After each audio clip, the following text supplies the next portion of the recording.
Ada orang yang menabung, dapat panen sawit ditabung, dapat panen karet ditabung, dapat usaha menangkap ikan ditabung.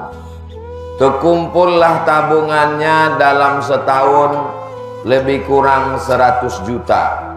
Mudah-mudahan Bapak Ibu semua dapat tabungan 100 juta. Amin. Dari bunyi aminnya macam tak yakin. Amin.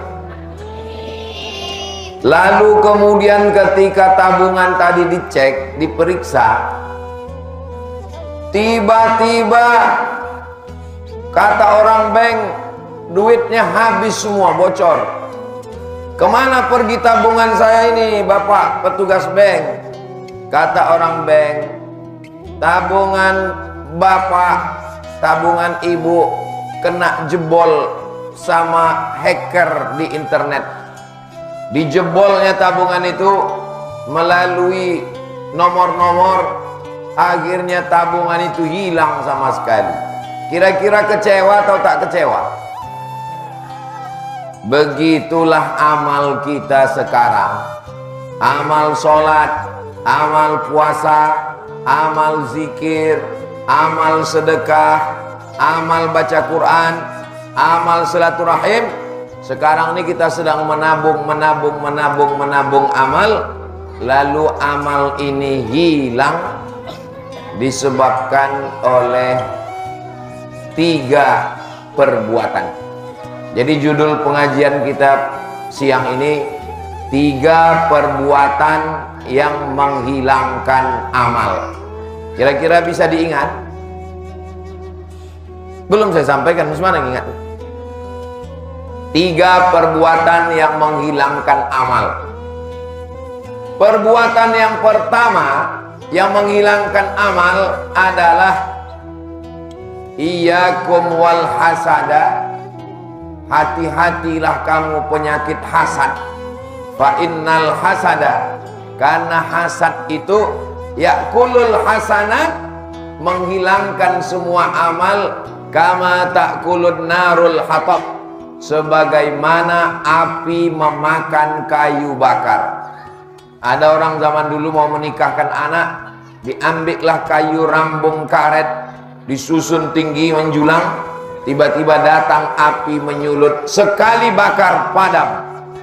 Kayu berubah menjadi arang, arang dihembus angin berubah menjadi debu, debu berterbangan hilang. Begitulah amal kita hilang kalau kita hasad, dengki, busuk hati.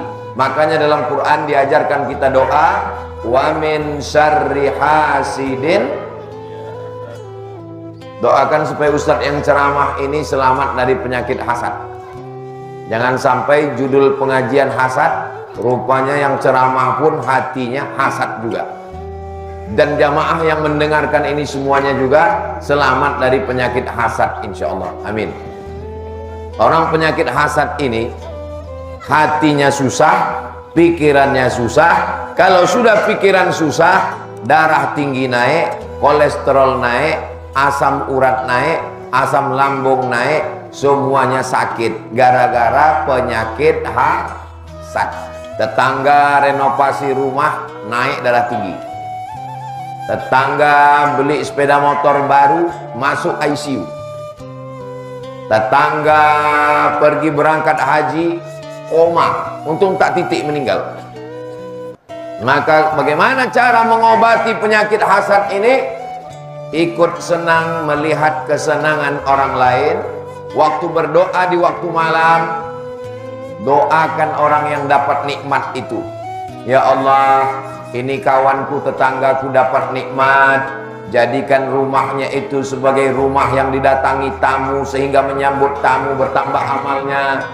Dia baru dapat motor baru, jadikan motornya itu sebagai alat transportasinya ikut pengajian. Dia dapat kebun sawit, jadikan kebunnya berkah, anaknya bisa sekolah. Maka saat kita mendoakan orang lain, hati kita menjadi baik, karena dikirimkan Allah malaikat, amin, kabulkan doa orang ini, walaka misluh, kau dapat yang sama macam yang engkau doakan. Kira-kira ibu bapak siap mendoakan kawan tetangga yang dapat nikmat? Insya Allah. Ini salah satu cara mengobati hati yang terkena penyakit hasad. Banyak orang kalau hasad, dia mendoakan orang tak baik. Ya Allah, ini tetanggaku dapat nikmat, kalau bisa stroke lah dia 6 bulan. Kalau bisa cepatlah dia mati. Tak boleh mendoakan orang yang tak baik, karena yang tidak baik itu akan kembali ke kita sendiri. Wahai Abdul Somad, kalau kau hasad, pahala ceramah kau hilang, pahala puasa kau hilang, pahala sedekah kau hilang, semuanya melayang, tak ada sama sekali. Itulah mengapa saya sampaikan hari ini tentang hasad, supaya saya menceramahi diri saya sendiri. Kalau tangan saya menunjuk kepada jamaah, hati-hati hasad.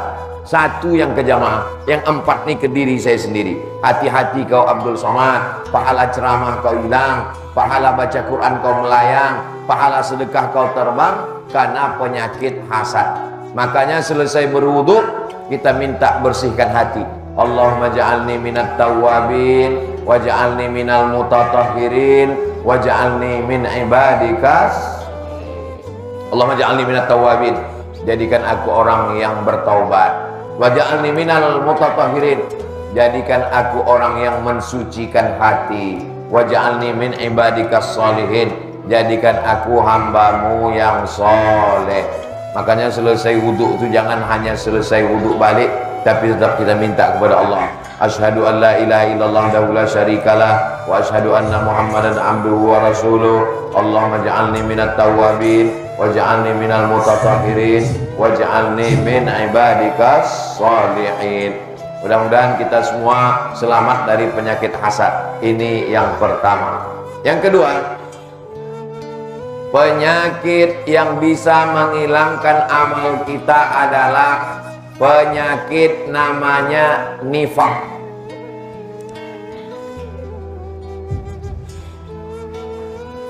Hebatnya masjid kita ini, yang mau dibahas 3, setiap satu pembahasan 1 mic. Itu pula. Masalah hasad 1 mic. Masalah hasad 1 mic. Ini masuk ke yang kedua 1 mic. Ini yang ketiga nanti 1 mic. Hebat memang air Joman ini, luar biasa. Saya sangka malam aja yang mic-nya ganti-ganti. Siang pun berganti juga rupanya. Mudah-mudahan semuanya panitia diberikan Allah kesehatan, diberikan kekuatan, diberikan kebaikan insyaallah. Amin ya rabbal alamin. Yang pertama hasad. Yang kedua itu adalah namanya penyakit nifaq. Nama orang yang kena penyakit itu munafik. Nama penyakitnya nifaq. Akan datang, yang udah dibagi-bagi aja.